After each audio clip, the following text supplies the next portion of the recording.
Hello human, welcome to my channel. कैसे आप लोग? आप सब बढ़िया होंगे। हम आज जानते हैं कि कैसे यदि कोई घर में यदि कोई सामान है, कोई परफ्यूम या बैग जैसे ट्रॉली बैग या बहुत सारे वाइन से या स्ट्रिक्स स्पीड से या कॉलेट सीट से, तो जैसे इतनी सारी बड़ी बड़ी घर में यदि कोई सामान है, कोई फैमिली के लिए इतने सारे सामान कोई बना करके दे रहा है और वो दुनिया की सबसे बड़ी लग्जरी कंपनी है, गुड सर्विसेज कंपनी है, तो उस कंपनी का नाम क्या है? तो उस कंपनी का नाम LVMH है। जो जिसका मालिक है कौन? तो बर्नार्ड अर्नोल्ट हैं, जो दुनिया के सबसे अमीर आदमी हैं। इनकी कैसे कहानी शुरू हुई, एक गरीब कितने गरीब थे, इसके बाद कैसे दुनिया के सबसे अमीर आदमी बन गए। तो इसकी कहानी जो इनके दादा पिताजी थे, इनका जन्म एक फ्रांस के एक लोवेक्स नामक जगह पर 1949 में हुआ था। इनके पिता एक सिविल इंजीनियरिंग थे, जो एक छोटे से कंपनी में काम करते थे, इंजीनियरिंग कंपनी में, जो सामान बनाने का काम होता था, जैसे बैग, ट्रॉली बैग या वाइन्स, ये सब, या परफ्यूम, जैसे परफ्यूम भी कह सकते हैं। लेकिन इस कंपनी आखिर दुनिया की वर्ल्ड लार्जेस्ट लग्जरी कंपनी कैसे बनी? तो सबसे पहला है कि आखिर कोई जैसे हम लोग जैसे मिडिल क्लास का फैमिली है, तो यदि 100, 300, 400 रुपये के यदि कोई बैग खरीदता है, लेकिन लग्जरी कंपनी यदि कोई है तो LVMH में कोई यदि कंपनी है तो $400, लगभग 30 से 35 हज़ार रुपये में उसकी मतलब उसकी वो बेचता है। तो ऐसे हुआ कि यदि यूरोप में है तो यूरोप में बहुत जनसंख्या, उनकी पैसे भी है, तो इसीलिए उन्होंने सोचा कि हम फैमिली के लिए कुछ करेंगे।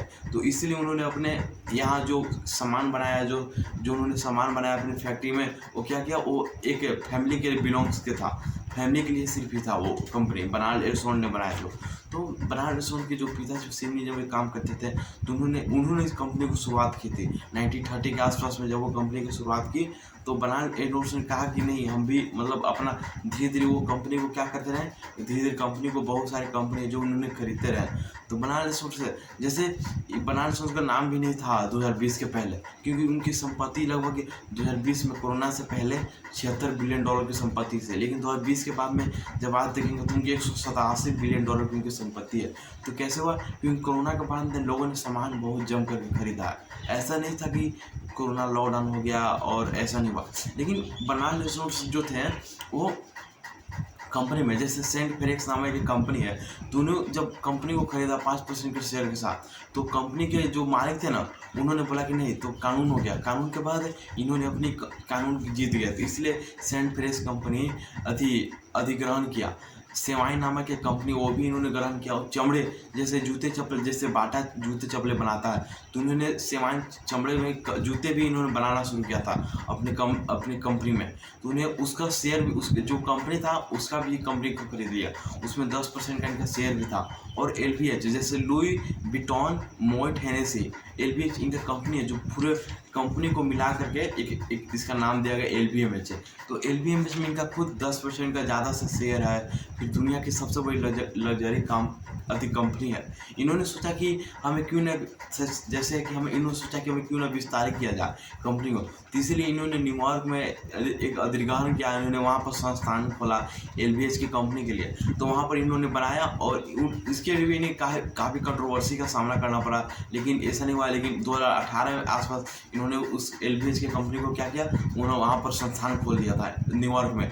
इसके बाद 2013 में जैसे देखेंगे कि बर्नार्ड अर्नोल्ट को काफ़ी प्रॉब्लम हुई, जैसे आज दुनिया के सबसे अमीर व्यक्ति हैं, तो इनके लिए 1990 से 2000 के बीच में इन्होंने लगभग 10 से ज़्यादा कंपनियाँ खरीदी हैं, जैसे सेंट फेरेक्स है, और चमड़े की जो जूते वाली कंपनी है वो भी, फिर LVMH है, फिर वाइन्स जैसे बड़ी बड़ी कंपनी, इनका कुछ नेटफ्लिक्स जैसे कंपनी में इनका खुद 5% का शेयर भी है।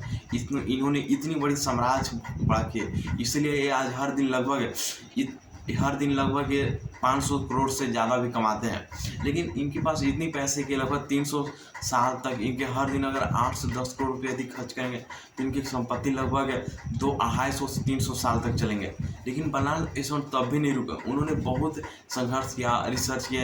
इनके खुद 2 पहले वाइफ थे, इनकी शादी 1973 में जब एक पहले से एंड्रीलर से हुई तो इन्होंने उनको छोड़ दिया 1991 में, फिर सेकेंड मैरिज की।